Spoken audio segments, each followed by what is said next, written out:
Welcome back to the philosophy of being. We're asking what turns out to be our last question for this session, but it's a big question. It's the question of being. What then is there? So what we're going to do is go through some metaphysical systems. These are some examples of thinkers who have constructed a metaphysics, who have given us different ways of looking at being. There are a lot of these. On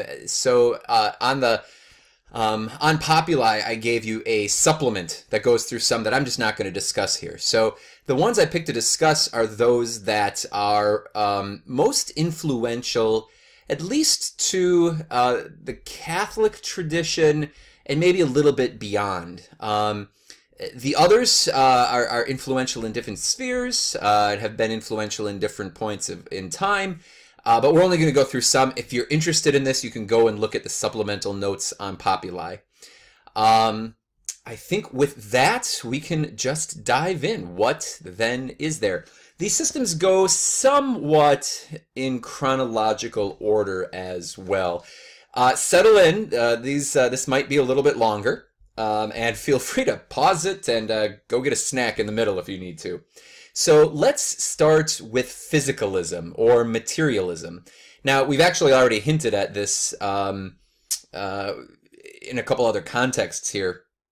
But the basic idea of physicalism or materialism is that all real beings are physical, or that is made of matter. Matter and energy is really all there is.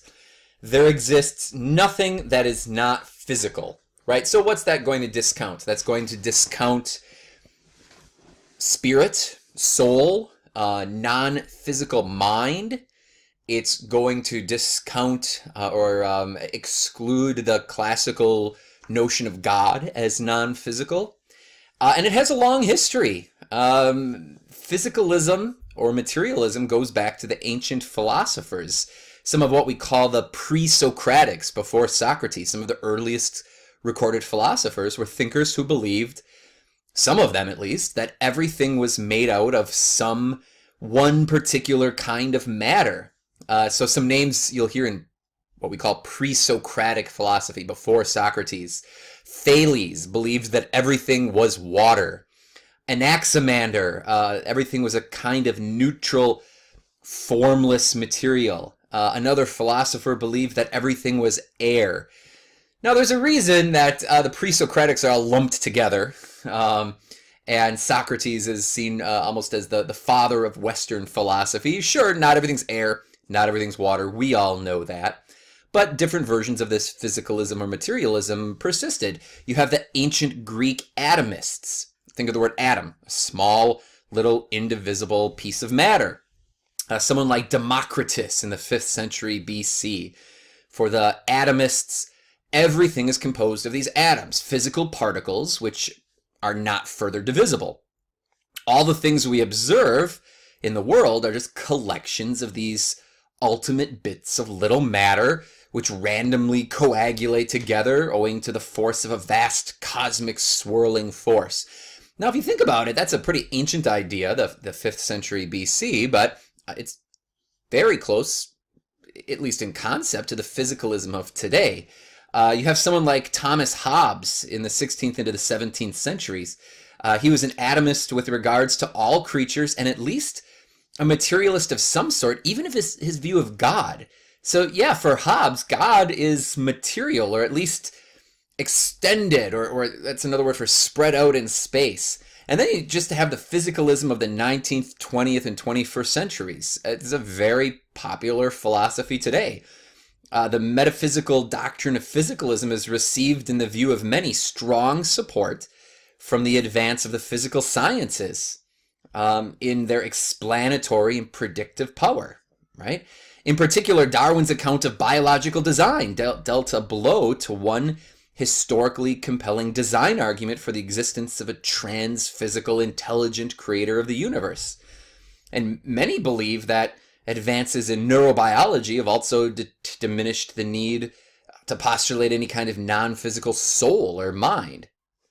So there are strengths of this physicalism, right? As we noted, much is explained by the physical sciences, which at least in methodologically, don't need to assume the existence of anything other than physical entities and forces, right? The physical sciences seem to do quite well explaining quite a bit without having to postulate God, spirits, souls, immaterial minds, angels, that kinds of things. If everything's just physical, they seem to do a pretty good job of explaining things. Adopting what's called the physical causal closure principle, right? The physical causal closure principle. This is the scientific methodological assumption that every physical event has an entirely physical cause. If you just assume that, well, that proves to have enormous explanatory and predictive power. This is a pragmatic form of justification of belief. If you remember our notions of justifying beliefs, it works, right? You don't need to posit more than just the physical, people would say. Thus, the physicalism as a metaphysical view seems to receive a sort of passive support from science, which, though it's not logically committed to this metaphysical physicalism, at least seems to require no other metaphysical view to support its assumptions and methodologies, right? So modern science isn't necessarily committed to somehow experimentally proving there is no soul or spirit or God or anything, but they certainly don't need to assume it to work out any of their equations or experiments. Now, the weaknesses of physicalism, there are some of those too. Physicalism faces the difficult challenge of incorporating consciousness into its account of reality. We saw a measure of this challenge in part 1 when we examined the philosophical question of things like sensations, sensory perceptions, or feelings could be given a completely physical explanation, and we suggested no. So that was, if you remember Thomas Nagel, What's It Like to Be a Bat? Or Jackson and his thought experiment with Mary the color scientist, that there seems to be something about our conscious experience that can't be explained by the merely physical. The physicalism or materialism can't seem to explain that. Physicalism has a difficult time giving any account of free will, at least one strong enough to support moral responsibility. We kind of looked at that idea when we looked at libertarian free will and determinism.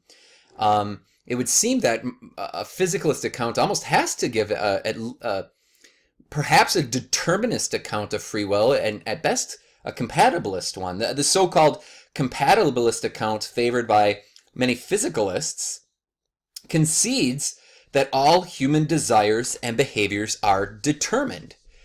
But compatibilists say behavior sometimes coincides with desire. That is, we're not prevented from doing what we want, and that's what it means to act freely. But critics note that this definition of free action does not seem to permit the possibility of alternate courses of action. Ultimately, it boils down to a mild form of determinism. So it seems like the physicalist or the materialist has a really hard time explaining that we're free enough to have blameworthy or praiseworthy action.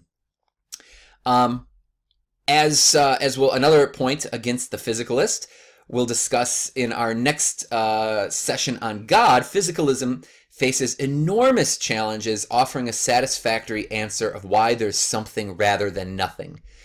Does matter simply explain matter? And it seems that it comes up against some pretty difficult obstacles in explaining itself.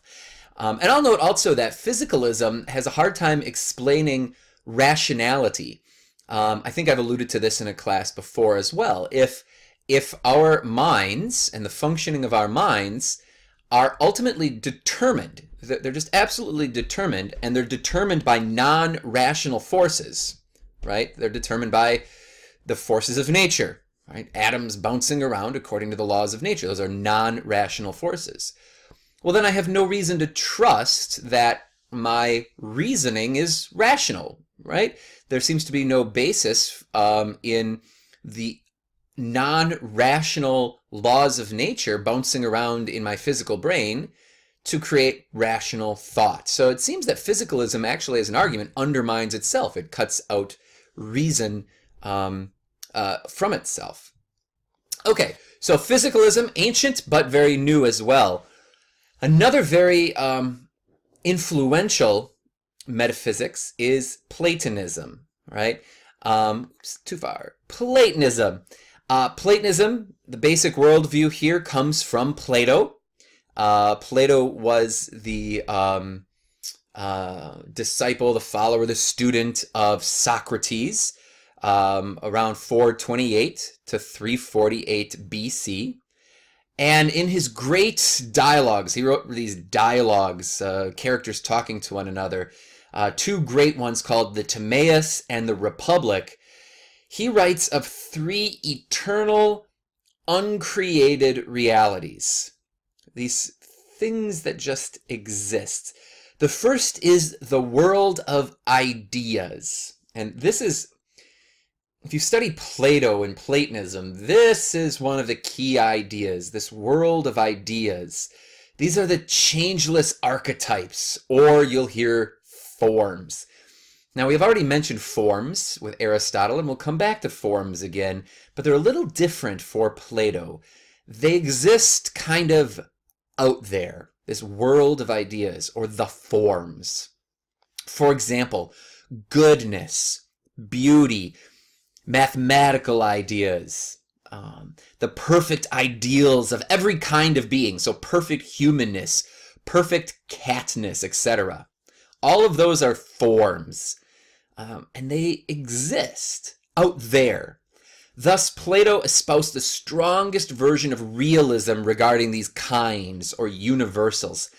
In fact, it can be argued that for him, these kinds, these essences or common natures, what we'll call universals, that these are more real than particular things.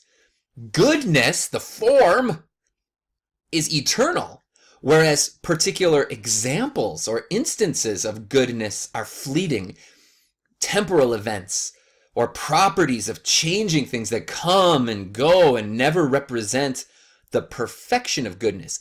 Even something like catness. There's an eternal idea or form of catness, the perfect cat, to which each individual cat is only a shadow or an approximation that comes and goes. So for Plato, the most real thing is this world of ideas or forms. So that's the first of his realities he posits. The second is a receptacle, a formless, matter-filled space. It just is. It's a brute fact of reality. This receptacle, the formless, matter-filled space. And then third, a divine craftsman, what we would call God, a perfect being, cause of the goodness, the beauty, the order that exists, however imperfectly, in the material world. So you have those three things for Plato, the world of ideas and forms, this receptacle, a formless, matter-filled space, and the divine craftsman. And so the divine craftsman, like an artist working in a medium, uses these eternal forms as models, imposes as much goodness and beauty as possible given the limits of the medium, this receptacle, this formless, matter-filled space, creating our world. So he imposes these forms onto the matter of our world, introducing soul or mind into the world as well, both a soul for the whole world, a world soul, and individual souls in control of individual bodies. So for Plato, the physical world is a very imperfect image of these eternal ideals, forms, archetypes. For only so much beauty and goodness can be imposed on this irrational matter, right? So again, the real reality are the forms. The things you see in the world for Plato are just imitation is probably the wrong word, instances, but imperfect instances of the perfect forms. And the souls that are imposed in the world, the souls before their embodiment are shown these eternal forms and are charged with leading lives in the physical sense world in the pursuit of goodness and beauty and finding their way back from an embodied existence to an eternal spiritual contemplation of eternal truth, goodness, and beauty, the world of the forms. That is to say, for Plato, your soul existed before it came into your body. It knew the world of the forms, and now its job is to get back to the world of the forms by, in this life, contemplating goodness, truth, and beauty. Now, if you think about it, there's something there that resonates with the Christian mind, and it'll be... it's not unreasonable to see how early Christians picked up on some themes of Platonism, particularly through what we'll see in a little bit is called Neoplatonism. For Plato, philosophical reflection and argument is the attempt to remember more precisely the initial vision of the eternal forms. So for Plato, all learning is remembering. Your soul has already seen the forms, and so when you learn, you're just remembering them. And there's a great dialogue, and I forget off the top of my head which one it is, where Plato talks about teaching his servant boy the Pythagorean theorem by just prompting him to walk through it. He doesn't need to tell him. He just prompts him step by step, and he says he's just remembering the forms. It's kind of an interesting little dialogue. And for Plato, since no one chooses evil for its own sake, all freely chosen evil deeds are the result of ignorance, that is to say, forgetfulness of the true good. Right? So this is, for Plato, he was maybe an idealist in this sense. All evil doing is just ignorance. If you knew the true good, you would choose it. You're just ignorant of the true good, right? Aristotle will come along and be much more realistic and say that, well, there's more to human wickedness than just ignorance. So Platonism, what are the influences of Platonism? Where does it lead in history? Well, it establishes dialogue as a method of philosophical exploration. This is how Plato writes. A lot of his writings are dialogues between his master Socrates and his interlocutors. So to establish dialogue as a method of philosophical exploration in particular, the method of evaluating views by drawing out and testing their logical implications. So Socrates would ask a question and then probe and probe and probe until he either got to the truth or, more often than not, found out the person didn't know what they were talking about. Another aspect of Platonism that comes into the tradition is dualism of several varieties, right? So dualism splits body and soul, rational mind and material, the eternal, changeless, perfect spiritual world versus the temporal, changing, imperfect physical world, rational intellect versus sensory perception. This dualism comes into Western thought quite strongly. In fact, a lot of Christians end up being kind of dualists. A lot of people just instinctively think that they are truly just souls trapped in a body, right? And that when I die, my soul leaves my body, and then I live forever eternally in my soul, or as a soul. And that's not Christian, right? We believe in the resurrection of the body, that the human person is a radical union of body and soul. But not for Plato. For Plato, the true person is the soul, huh? Again, his view, another influence of Platonism, his view that immorality is the result of ignorance, that no one chooses evil knowingly. Another influence is going to be Neoplatonism. We'll talk about that in a bit. If you have Platonism, the next step would be Neoplatonism. Platonism gives birth to a kind of skepticism. As much as Plato sought the truth, the school that Plato founded, it's called the Academy, became famous as a center of skeptical thought. While Plato's not always associated with skepticism, a certain degree of the skeptical attitude is not foreign to either him or his teacher Socrates. Not taking things at their face value and probing through this dialogue to get to a truth.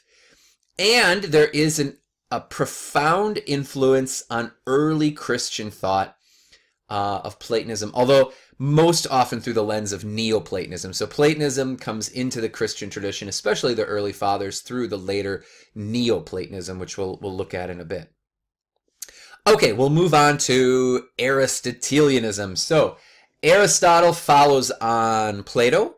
Aristotle was a student of Plato. To get to or to get around Aristotelianism, you need to just kind of learn a new vocabulary. And here's a warning. A lot of these words that I'm going to put up on the screen here and discuss don't have the same meaning that they do in common speech. For me, just as a as a baby theologian here, I find Aristotelianism, which is adopted by Thomas Aquinas, to be the common sense philosophy. Once you get the vocabulary and the concepts, once you see them, it's really just common sense thinking. It's just common sense thinking in a new vocabulary, a new parlance. So some of his basic views. He's going to suggest breaking up or categorizing reality in a few different ways. He talks about substance and accidents. And again, not in the way we usually mean those words. For Aristotle, the most basic kind of being is substance. In Greek, it's ousia, substantia in Latin. Those words are on the handout if you'd like to see them. The notes for this lecture. Substance, it's a full-blown being that exists in itself, right? So that's the simple definition of a substance. Something that exists in itself and not in another. For example, a cat, a tree, you, a book, most of the things around you, right? A cat exists in itself as opposed to being a property or activity of something else. For example, the cat's purr, right? A purr doesn't exist in itself. It exists in a cat. A cat exists all by itself, whereas a cat's purr exists in something else, namely the cat.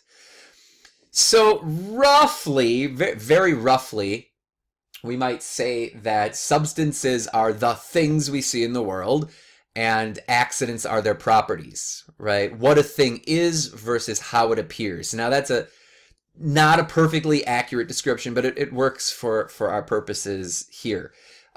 So think, I guess I'm looking at the sandals I'm wearing right now. The substance would be, we could say the substance is sandal, or you could name it other ways, canvas, right? That's a substance. It exists in itself. What are its accidents? Well, it's brown. Notice you can't just go buy some brown, right? Brown doesn't exist in itself. It always exists in something else. It's a property of something. It's about a foot long, right? No pun intended, right? It's a foot long because it's my sandal. Being a foot long is an accident, right? It's a property of something else. Foot longness exists in something, in this case, in a sandal, right? It's smooth. Smoothness is an accident. It doesn't exist in itself. You can't go get a box of smoothness, but a box itself can be smooth. See, so substances exist in themselves. Accidents exist in another. This is commonsensical when you think. I think this is commonsensical when you think about it. This has profound implications later. If you're not already familiar with this, our classical traditional language around the Eucharist uses the language of substance and accidents, right? The substance changes while the accidents remain the same. He also uses the word substance or ousia sometimes to refer to an essence or a kind. So for example, the nature or essence of cat shared by all cats would be a substance in this somewhat less used sense. So, so you could, for Aristotle, you could call my cat a substance, ousia. He's a substance. He exists in himself. Or the very nature of catness is sometimes called substance. But it's generally this first way we talked about. We mentioned accidents, right? The cat's purr or fuzziness or grayness is an example of another kind of being, a non-essential property, right? It's a property of a substance. This is what we call an accident. And it has nothing to do with accidental, right? Not related. Other examples of accidents would be things like being able to play the piano in humans, right? That ability is not essential to what it means to be a human. It's an accidental quality. It adheres, it exists in a human. Or being asleep in a dog, or your car being in the garage. None of these properties are part of the essence of, respectively, humans, dogs, or cars. Think of an apple. In fact, this will be something I ask in class. I won't go through it now, maybe. An apple is a substance. One could ask, what are its accidents? What are the accidents of an apple? Maybe we'll talk about that in class. Consider it for yourself for now. Okay, so substance and accidents and all the things around us. We can also divide things into matter and form. Now, we've already talked a little bit about form. We've actually already talked a little bit about matter. These get, again, really, they have very precise definitions when you get into Aristotle and later into medieval philosophers. We'll take a little less technical of a look at them. So substances, right, these things that exist in themselves, these substances in the world are, for Aristotle, composed of matter and form. Right? So matter and form are the constitutive elements of all of the things you see in the world. Matter is the ultimate stuff of all physical things. Now, you don't want to confuse this just with what's the smallest subatomic particle, whether you go to atom or electron or quark or strings and string theory, right? That's not... Aristotle wasn't dealing with modern physics, okay? This is a metaphysical principle, not a physical principle. So it's the indeterminate stuff of everything. Very hard to describe, right? Because our mind immediately wants to go to matter, as in the table in front of me is made of matter. This is... He's trying to get around, when he describes this, how things change. How is it that a log goes from being log to ash when you burn it? Something remains the same. There's still stuff there, but something changes.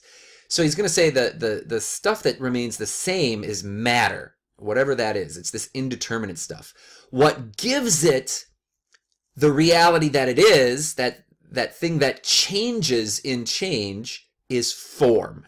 All right, so form is that set of properties which any particular thing shares with every other individual of its kind. So form is that which informs matter. For example, Aristotle believed that the substantial form of every human being was the set of properties living, conscious, and rational, right? So if you have a lump of matter that is living, conscious, and rational, you have a human. Another rough equivalent of form for Aristotle will be what he calls nature, physis in Greek, nature.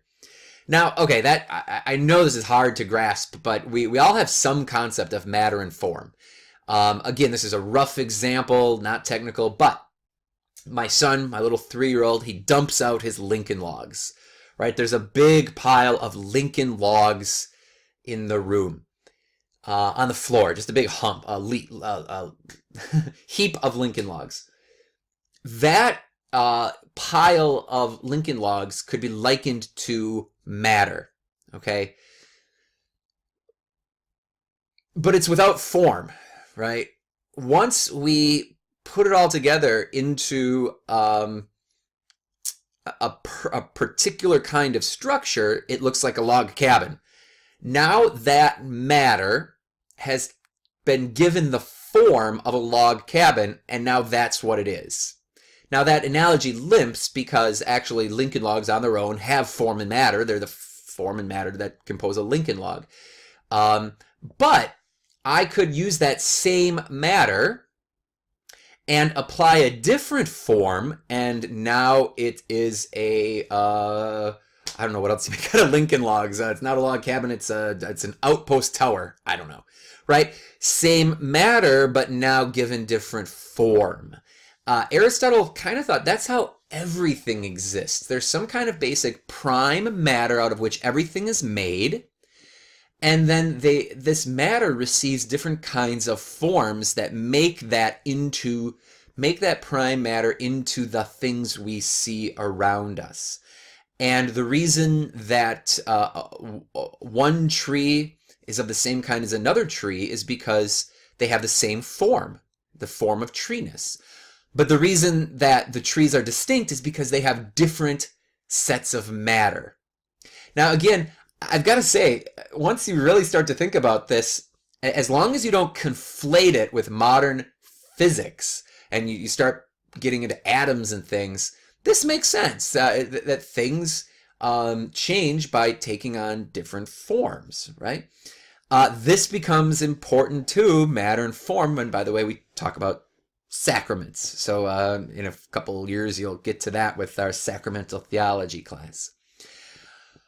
Okay, Aristotle also recognized that both substances and matter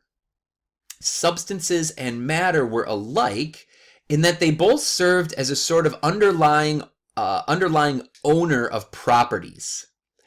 In the case of a fully existing substance like a cat, the property that's owned is an accident like purring.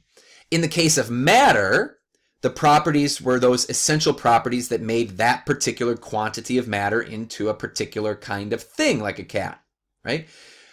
But Aristotle's common term for any such owner of properties or essential natures was a substrate or hypostasis in Greek. So you'll sometimes hear it pronounced hypostasis, but more often hypostasis. Now, that's going to become important because these owners of properties, hypostasis, will eventually come into the language for Trinity. So, hang on to that. Another element of Aristotelian metaphysics is act and potency. These two, by the way, are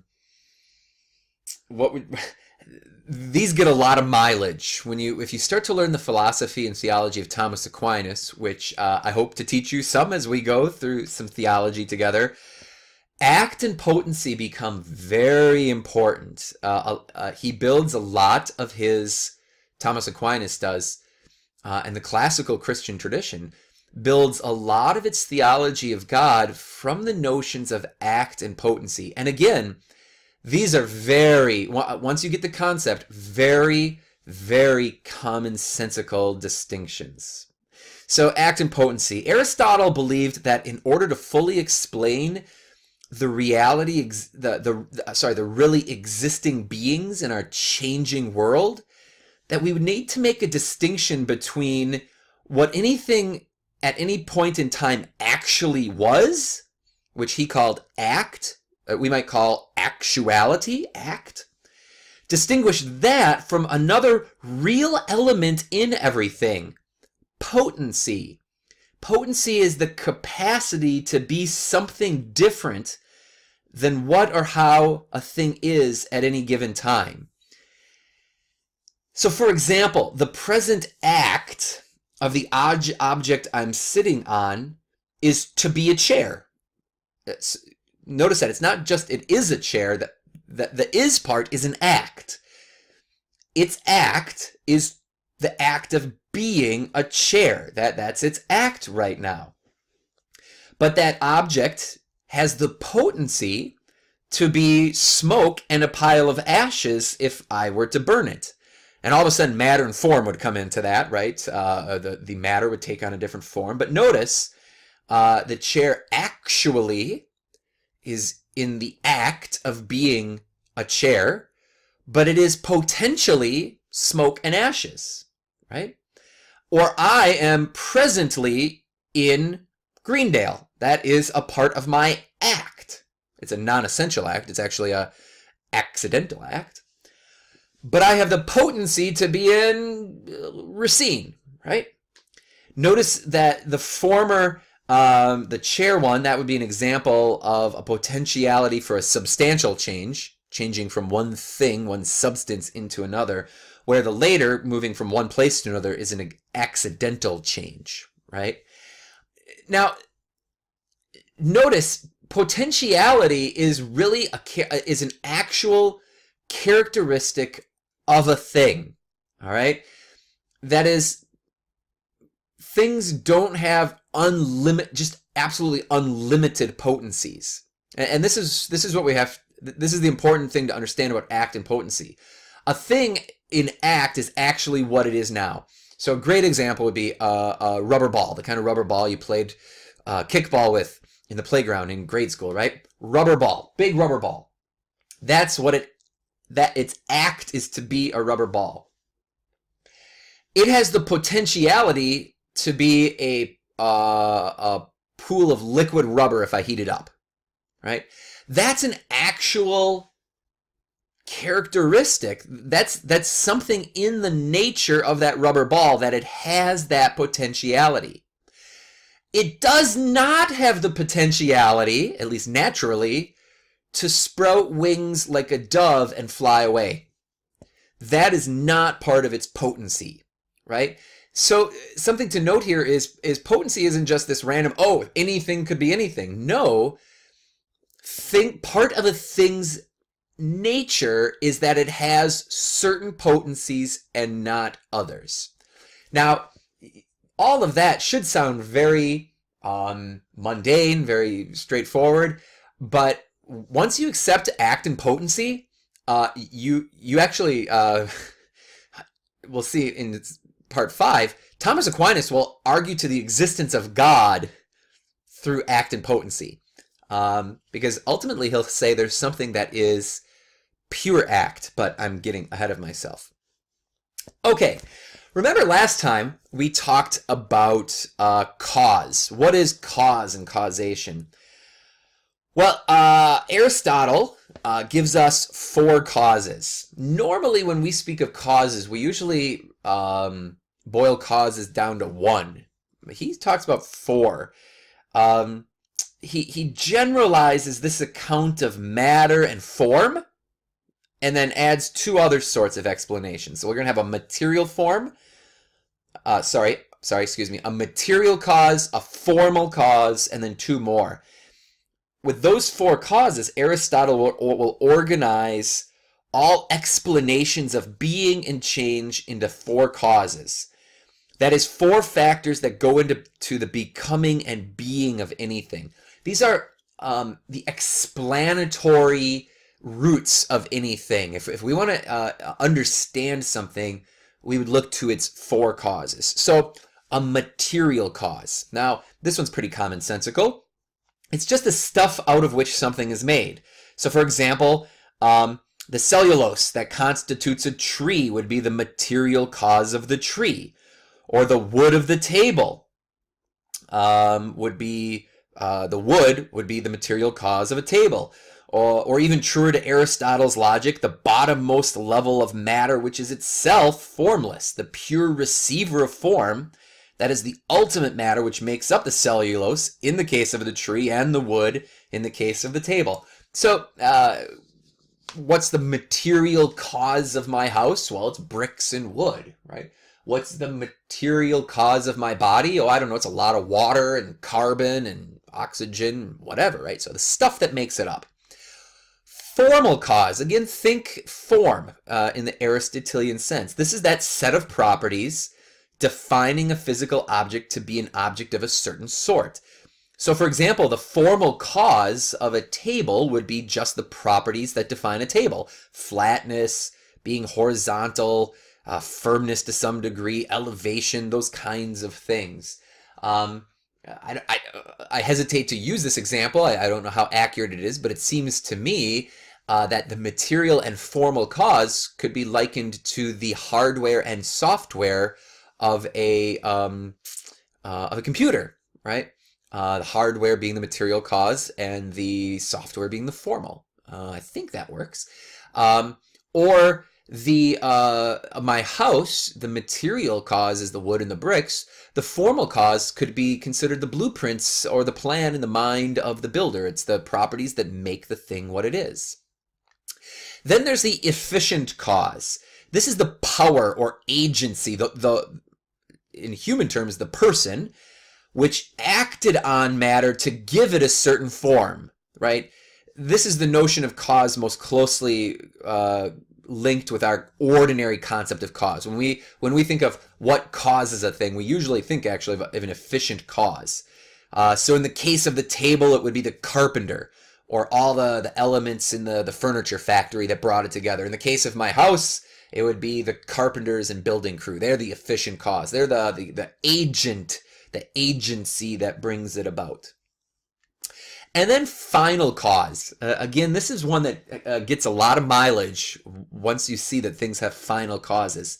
This is the inherent goal-orientedness or aim of all natural things, right? Things act for ends or purposes or goals, not consciously, but notice that all things tend towards the same end. Usually, I drop a pen and it falls to the ground. That's goal-orientedness, right? That's acting for an end, not consciously, but it always tends towards the same end. So, for example, the natural drive in living things to grow, nourish, mature, reproduce, those are final causes, right? What something is for. The concept of final cause came to also include what might seem, in its most natural meaning, purpose. Purpose in the sense of an end or outcome desired by an understanding or intelligence, right? So my house is another example. Material cause, bricks, wood, glass, whatever. Formal cause, the blueprint or the plan of the house in the mind of the architect. The efficient cause, the carpenters and construction crew that built it. The final cause, the goal, the final cause of my house is a dwelling place to live in. Right? It's the why, the purposeness. However, it would be a mistake to think that Aristotle's notion of final cause always includes reference to some outcome intending intelligence. It's not. Irrational things can have final causes. Examples of final causes would be, in the case of the tree, growth, nourishment, survival, maturation, reproduction. In the case of the table, final cause would be the characteristic uses of a table, to sit at, to eat off of, to work on, things like that. So Aristotle has these four causes. Let's talk about Aristotle and his unmoved mover, because this will come up again in session 5 when we talk about God. Let's see. Aristotle believed that the cosmos, the world around us, was eternal and uncreated. So he doesn't believe in a moment of creation, a big bang. The universe just is and always has been. But while he saw no need for a creator, right, the one who brought everything into existence in the first place, he did believe that there needed to be an ultimate explanation for the rotation of the heavenly spheres and actually for motion and change in general. So what explains motion and change? Even if we don't need a creator for Aristotle, even if everything is eternal, the fact that things move and change here and now needs an explanation. Aristotle believed that everything that was itself in motion needed to be caused to move by something else. And we just don't have time to get into this, but this has to do with act and potency, right? What is motion? What is change? It's the movement from potency to act, something that could be and now is. So change, motion, is going from potency to act. He says for something to move from potency to act, something else has to act on it. Otherwise, what you're saying is that a thing is in both potency and act at the same time in the same way, which is nonsense, he says. So for something to move, something has to move it. Nothing is self-moving. He rejected, though, the idea that there could be an infinite regress of moved movers. And this has nothing to do, by the way, with going back in time. This means here and now. This is the gears example. The gears here and now, that 50th gear, here and now, not worrying about going back in time, but here and now needs a first gear to be turning, or it's not going to be moving. This is, imagine, sitting in front of a train. You're watching train cars move. And my little 3-year-old son points at one and says, "What's moving that?" And I say, "The one in front of it." And he says, "What's moving that?" And I say, "The one in front of it." "What's moving that?" "The one in front of it." And if my son was savvy enough and said, well, what's moving the whole thing? And I just said, well, it's infinitely long. That actually doesn't answer why the train's moving. You need one engine. You need something that's an unpulled puller, right? Here and now, having nothing to do with going back in time. So Aristotle rejects this infinite regress of moved movers. That is, things which explained the motion of other things, but which did so by being in motion themselves and thus requiring still something else to explain their motion. There's the example of the train cars.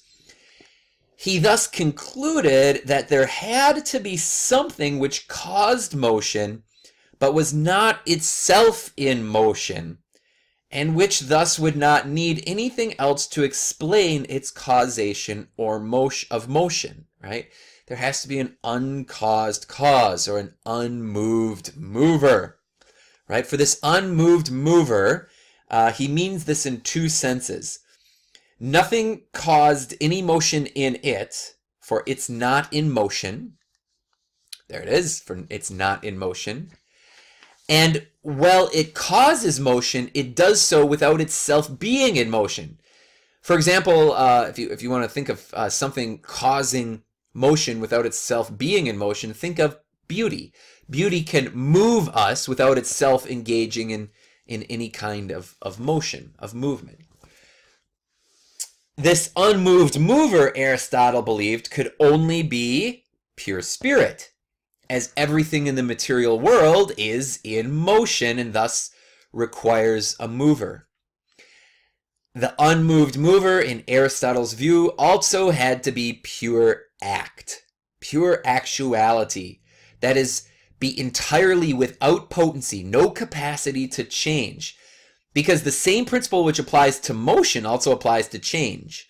In fact, it's even easier to read these arguments and not use motion, like motion from point A to point B, and just look at change. Change is just a kind of motion, or motion is a kind of change, really. So what applies to motion also applies to change. Whatever changes is changed by something else. So the more general version of Aristotle's argument for the existence of an unmoved mover is an argument for the existence of an unchanged cause of change. Again, hopefully you can see where this is going to end up. We'll see in the last of our classes that Thomas Aquinas will take this as one of his arguments eventually for the existence of God, tweaked a little bit. Okay, this is a lot of stuff already. Let's see. Let's move on. The history of the influence of Aristotle. In the ancient world, his thought was actually surprisingly somewhat eclipsed by that of his teacher Plato. His thought is evident in what will become, we'll see next, Neoplatonic thought. It was actually the Arab thinkers, Muslim thinkers, that preserved his philosophical writings in the early Middle Ages and studied and fostered his philosophical positions. Aristotelian philosophy was handed over to Christian writers in the Latin West only in the late 12th and early 13th centuries. This is the time of Thomas Aquinas, prompting an explosion of new thought among Christian thinkers in awe of Aristotle's newly discovered brilliant bodies of works.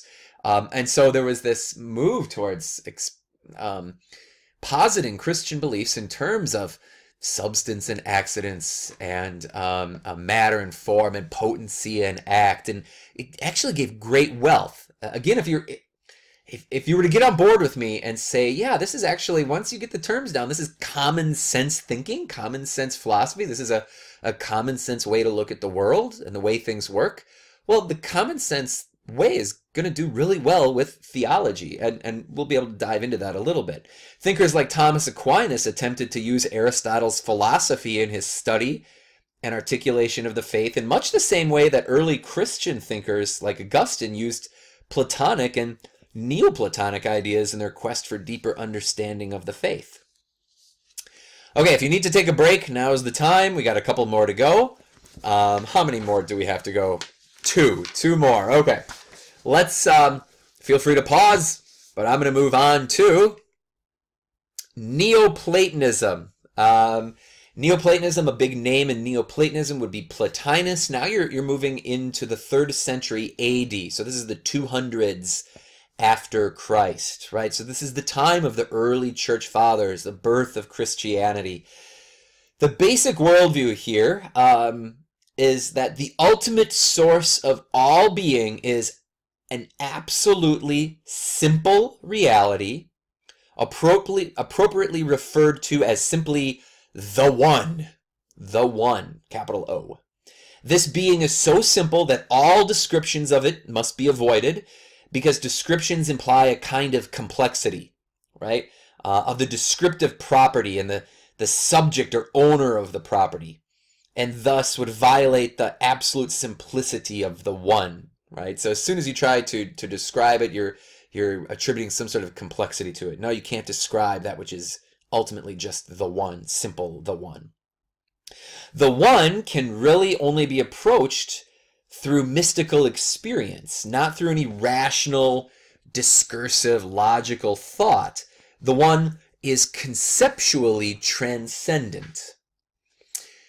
What happens? Well, from this One, from the One emanates, that is, flows necessarily and inevitably, not by any free act of the One, but there emanates necessarily and inevitably certain things. And there's an order of emanation. Out of the One, the first emanation is the divine mind, essentially Plato's world of forms. But now it's deposited in a knowing mind. So notice for Plato, the forms were just kind of out there, and the divine artist would apply the forms to things. But now the forms are in the mind of the divine. And then from the One emanates the world soul, a kind of intelligent force, which in its lower manifestations imposes the forms on the subsequent realm of nature. So then the forms come into the world. Then you have the emanation of individual souls. Then you have the natural physical world, which is ordered just to the extent that it receives from the world soul the imprint of the eternal forms. So you see a lot of it's reminiscent of Platonism that we saw, this imprint of the perfect into the imperfect.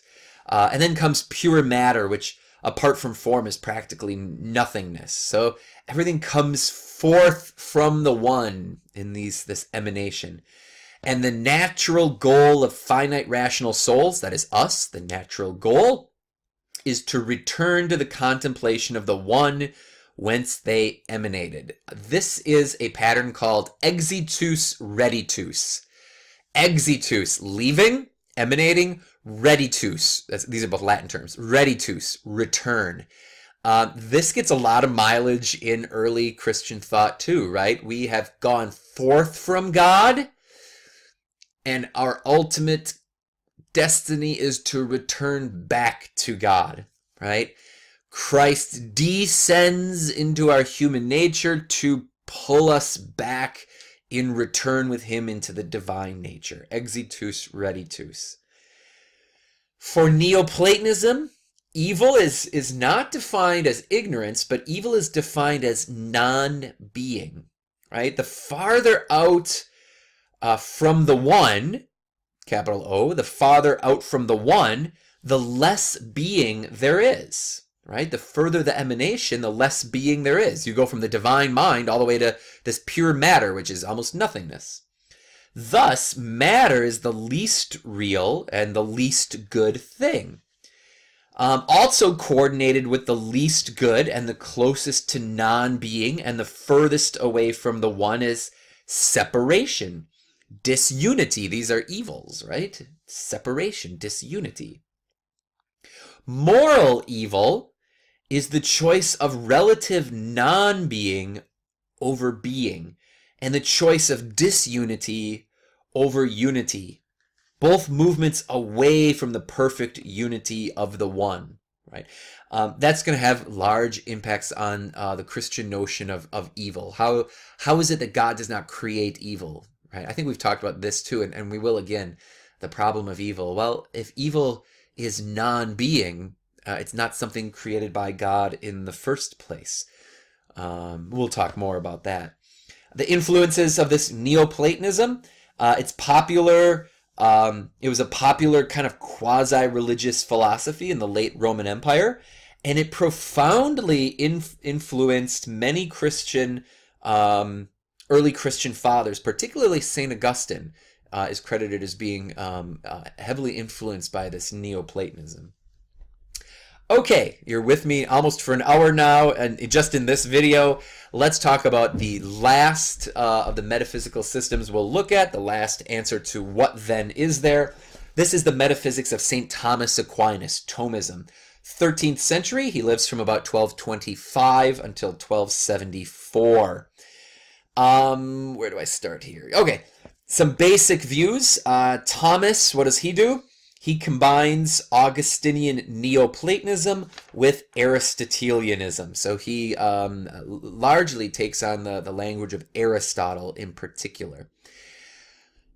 Using Aristotelian metaphysical concepts, he divides all of being into two fundamental types of existence, distinguishing from one another in contradictory ways. So there are, for Thomas, two basic ways of being.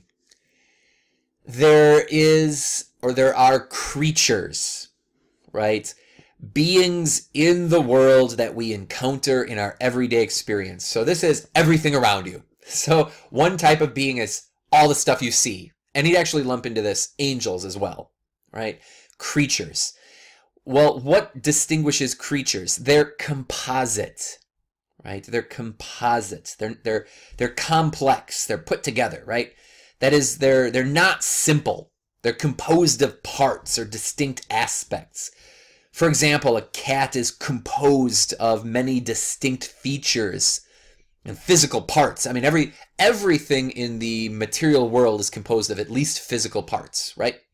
This part and that part. That's what makes them extended in space.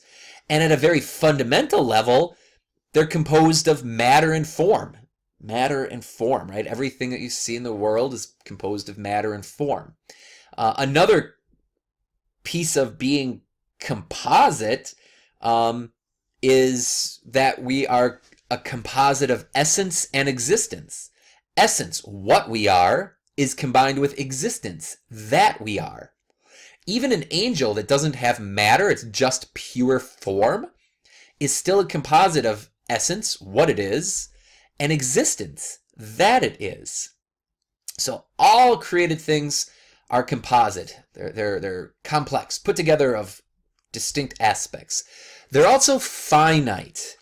That is, a being, these beings in the world around us, these creatures, they're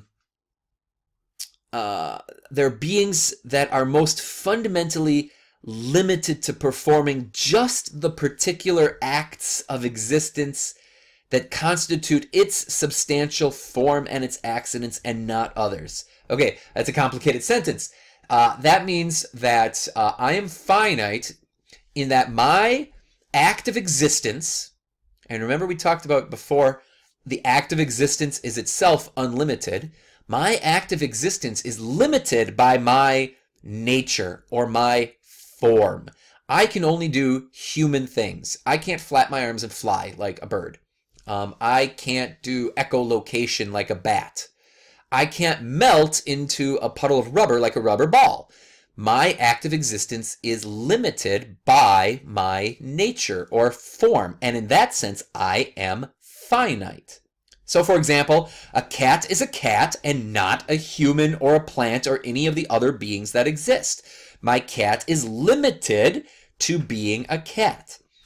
A finite being is any being whose nature or essence limits its exercise of the full unlimited power of existence, right? So existence is like an infinite ocean poured into a very limited cup of essence. The act of existence in my case was poured into the essence of human. And so my act of existence is limited to the human way of existing.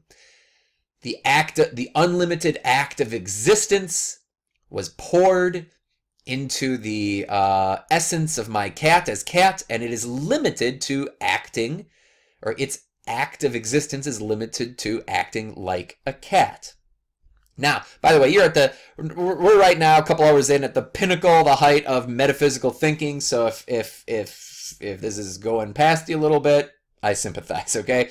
But we're going to push on because these creatures are also contingent.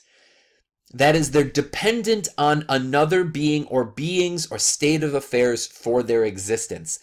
I'm contingent. I don't have to be. And at one time, I wasn't. My cat is contingent. It didn't have to be. And at one time, or at another time, it will not be. The tree outside my window, contingent, didn't have to be, and someday won't be. Right? The city of New York, contingent. Didn't have to be. At one point it wasn't. And believe it or not, someday, maybe thousands of years, maybe millions of years, won't be. Contingent. Right? It depends on another for its being and for its existence. Now, that's the first type of being for Thomas Aquinas, creatures. The other type is a being distinct and different from any encountered in our normal everyday experience. And by the way, we don't have time to get into this, but you follow this Thomistic philosophy of God out, and one of the best words to describe God is strange or uncanny. Whatever God is, he's very, very unusual. He's unlike anything else we've encountered. And thank God that God is that way, because if he was just another thing in the world, it wouldn't be that exciting. So what is God? He's simple. Now that seems counterintuitive, doesn't it? That seems counterintuitive. In fact, this is interesting because if you remember in one of our classes, I talked about Richard Dawkins and his arguments against God. And he says, listen, if the universe is complex and complicated, and therefore needs an explanation, well then whatever designed it must be even more complex and complicated, and so even that must need, even more so does that need an explanation. So listen, he says if the universe is that complicated and needs God to explain it, well then God must be even more complicated, and therefore by that argument needs something to create or explain it. And the classical tradition says, no. God is the most utterly simple thing that there is. He's not composite in any way. He has no parts, no aspects, right? He's not composed of matter. He's not material. You're not going to go find him out somewhere. And I mean, Christ, the second person, took on a human nature, but in his divine nature, God is immaterial, no parts. He's not composed of form and matter. God is not composed of substance and accidents. God is not even composed of essence and existence, right? For us, there's a distinction between what we are and that we are. Not in God. This is actually the genius point of Thomistic philosophy when it comes to God. That in God, what he is identical to that he is. Think of Moses. Moses asks God, what is your name? I am who am. Thomas Aquinas will say that God is the sheer act of being itself. His essence is to exist. His being is to be. This is interesting because you follow this through. That means God is infinite, right? That is not limited in any way as far as acts of existence go, right? In fact, if one understands a nature or an essence of a being to be a set of the acts of existence, its properties and powers, that being has, as opposed to all those acts of existence, properties and powers that it does not have, then an infinite being is a being which does not have an essence apart from its unlimited act of existence. Its essence, God's essence, is its existence. What is it? What is God? God is to be. And so this language that I've been using, right, of the unlimited act of existence is poured into the container of humanness in my case, and therefore the act of existence is limited to acting in human ways and not in other ways, or in a cat or in a bird, etc. Notice all of a sudden that in God, the infinite act of existence is not limited in any kind of way, right? St. Thomas will say that the essence of this being is just to exist. I am who am, right? Again, so much more can be said about that, but we're gonna have to push on. The other part about this being that we will call God is that God is necessary. I did not have to be. At one time I wasn't, right? My cat didn't have to be. At one time it wasn't, and in another time, in a time in the future, my cat will not be. That's not the case for God. God is not dependent on any other being or beings or state of affairs for God's existence. God simply is. So this, people ask the question, well, if God created the universe, what created God? They're missing the whole point of a necessary being. And we'll see in some of the arguments for the existence of God in part 5, our last class, that this isn't just asserted. This is argued to deductively, right? This isn't just a God of the gaps. Oh, maybe there's a necessary being. God must be that, right? No, what Thomas Aquinas believes that, let's see if I don't have a slide on this. Okay, so Thomas believes that it is impossible. It's impossible to have the first sort of beings, the composite, finite, contingent ones, the things around us, without the second, without the simple, infinite, necessary ones, which he'll argue is the only adequate explanation for creaturely beings, for the former kind. If he's going to say, if there are composite, finite, contingent beings, those things we see around us, there must necessarily be a simple, infinite, necessary being that we call God. That's a deductive argument for the existence of God. Thus, the simple, infinite, necessary being just is God, the ultimate causal explanation of all the composite, finite, contingent beings. However, although God is the primary cause of the cosmos, of the universe, according to Aquinas, God has given the power of causation also to creatures, some of whom exercise this secondary causation in ways determined by the laws of the cosmos. So some things he'll say act necessarily, right? If I drop a pen,